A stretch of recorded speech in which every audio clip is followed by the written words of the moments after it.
Hello, everyone. I'm Tracy, 18 years old. Have your tastes changed with age? For example, when you were a child, you hated cauliflower, and now you can't live without it? For example, I have always thought that tattoos are strange and dangerous and ugly. Watch this video to the end and find out how it happened that I tattooed myself almost completely. A year ago, my folks gathered at the sea to celebrate the anniversary of their relationship. Yeah, cool, I was all for it, why not? But at this time, my aunt's son, Vic, was due to visit us. He said he was going to open a business selling irons, boxes, sweets. Come on, guys, I don't know. And he would stay with us until he figured out where he would live. It's probably a good idea, but seriously, I can't remember a more boring person than this Vic. He was some kind of philologist, went into sales, so to say, from boredom to deadly boredom. Why the hell should we welcome him? Especially since I'm not a baby anymore. I'm 17. Give me a credit card and I'll be fine for at least a year without any Vics. Did you have to defend your independence in front of your parents? I didn't want to argue. Why spoil people's vacation? I'll bear it. In any case, neither my nor my parents' expectations were met. When Vic arrived, we were like, kid, and where is Vic? It's just that Vic was all covered in tattoos. Well, okay, not all of him, but like the neck, arms, back, legs. Except the face was open. And he still was such a nice guy in glasses and a shirt. It was crazy. Of course, my parents weren't sure if I should be left alone with Vic. But when he started talking about irregular verbs, Ma and Pa were relieved and went away. I thought it wouldn't be so bad at first. Yeah, it was even worse. Vic wasn't just a college-educated nerd. He was also a clingy, mean-spirited devil calling strictly at 7 p.m. with questions, well, where are you there? Let's wrap it up. Checking my every step and telling me off even when I went to bed at 10 o'clock. My parents didn't keep an eye on me like that idiot. I tried complaining to my friends. Aha, I knew better than that. It didn't give any result at all. Look, you're exaggerating. He's just so caring. If I had a cousin like that, I wouldn't leave the house at all. But Tracy, he's so hot. Exactly. They were all crazy about him. I had great friends. I would stand up for them if some dork started controlling their free time. On the third week, I broke down and made a huge row, threatening to run away from home because this was no longer a house, but a prison of some kind. Suddenly, Vic agreed.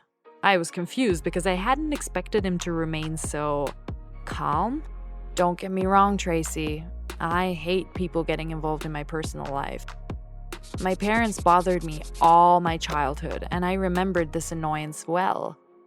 But I promised your parents I'd look after you, and I wouldn't want anything to happen to you. Have you ever had a relationship in your life that started with a terrible enmity and eventually led to friendship? Once Vic apologized, everything turned upside down. I gave him my word that I would not indulge in thrash and debauchery, at least without his participation, yo-ho-ho. And I would send him photos, call him back. Anyway, I would let him know that everything was okay with me. We had such a heartfelt conversation with Vic that he admitted that he wanted to open a tattoo salon in our city. In his native city, he would not have a clientele, but here, there were more people, in particular young people, and there would be more demand for it. Oh, he said, do you want to tattoo yourself? I was taken aback by his words. Get a tattoo, you mean? Me? Didn't he promise my parents that he would leave me safe and sound? How did he even imagine it? I refused, of course. And then I started thinking. Tattoos in general did not attract me, but they also did not repel me. Could I imagine myself with a drawing? I couldn't even imagine myself in a dress. My head didn't work like that. But maybe we should try it. If, for example, I did something small somewhere under the neck from the back. Oh, okay, Vic. Let's do it. I had no idea that it would take so long, and then I should go with polyethylene sheeting for a few days. I always wanted to take it off. I already regretted what I had done 200 times, and Vic kept forbidding me to touch and pick at the wound. And he was absolutely right. I didn't really see the drawing, but I could feel myself changing under its influence. How I walked with my back straight, how I wanted to constantly show the drawing. I began to worry about why I had tattooed the drawing in such an inconvenient place from the very beginning. Of course, I chose a place that my parents might not see, but damn, could I tattoo something else? I avoided the thought until the last moment, tried not to think about it, but everything around me seemed to say, come on, Tracy, make up your mind, it's so easy. There was a queue of my friends who wanted to have a tattoo from Vic. Sometimes he had orders every day. And we sat in the evening and laughed about how suddenly his business went up. But one day I blurted out, on the next drawing, and Vic immediately seized on this miscue, lit up and said, well, let's do it. I was stubborn. I reminded him about my parents, but deep down, I had already made up my mind. A couple of ideas for tattoos turned into a couple of 100. We didn't have time to do everything. It was physically impossible. But one small drawing followed another. On the leg, on the arm, on the stomach. What, did you think this was the end of the story? Not so. I became a model for Vic. He was shooting me for his portfolio, and in the process, we discussed new ideas. And we were very excited about the idea for his salon. He had already completed the paperwork and was looking for a place with cheap rent to prepare it and hire employees. I was so happy for him. Eventually, Vic opened the door to a world I couldn't and didn't want to get out of. It remained only to reconcile my parents with this information. Uh-oh.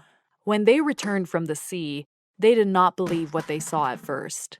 They thought that I had painted myself with a marker on a bet with my friends, laughed, and sent me to wash away this nightmare. I also laughed and said that water could not wash it off. My mother was the first to get nervous. Then it came to my father. Vic was with me the whole time. I kept trying to persuade him to hide in his rented apartment, but he remained as stubbornly honest and decided to explain everything to my parents and take responsibility for his actions. Well, it all ended predictably. Dad almost destroyed him on the spot, banned him from our house, yelled at me for giving in to the corrupting influence of a vile brother. He threw Vic out, took my phone and internet, locked me in my room, and spent another half day running around the house screaming, "Gods, my daughter looks like a criminal now!" I did not lose heart, but almost immediately developed a plan.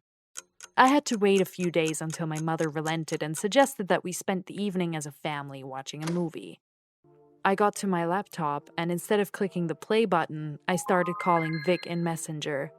He was about as confused as Pa and Ma, but I took the initiative and started talking non-stop. Yes, Pa and Ma, Vic did my tattoos. It was my idea, and I ended up asking Vic to paint me, and I didn't want to stop. No, it wouldn't go away. No, I didn't want them to disappear. Yes, I had made up my mind that this was how I wanted to look. I was still going to study game design. They had seen worse things. No, I didn't have skin cancer, and I would be very careful that it didn't occur. Maybe one day I would remove them all. Who knew? And I asked not to get mad at Vic. Besides the tattoos, he made me go to bed at 10 and eat vegetables. Mom and Dad listened to me carefully, and Dad said, "You won't stop doing that, will you?" Nah. I promised and gave him a big hug. And then I hugged Mom, and would have hugged Vic if the monitor screen had allowed it.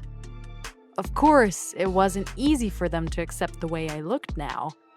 Yes, even I sometimes felt strange to see myself in the mirror. But the house arrest was commuted. That's the main thing. Be yourself, girls, and subscribe to our channel, as well as send your stories to us. Bye bye!